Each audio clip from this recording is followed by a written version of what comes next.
都算超出預期啊，因為嚟之前都係話想攞一塊牌，跟住依家都做到，所以都好開心咯。自己冇諗到呢個結果咯，即係嚟嘅時候，覺得自己狀態唔係咁好，到一場一場慢慢做翻好，調整好個狀態咯。覺得今日自己都發揮得 OK 嘅，不過對手比較強勁。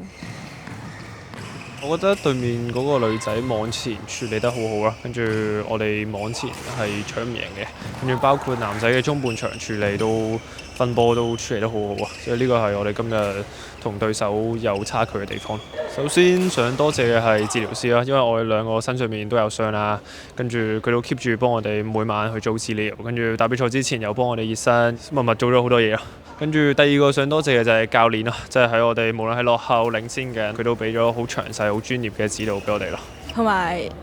多謝屋企人俾我支持咯，呢度有時差，佢都會夜晚晚睇我比賽咯，同埋支持我。我好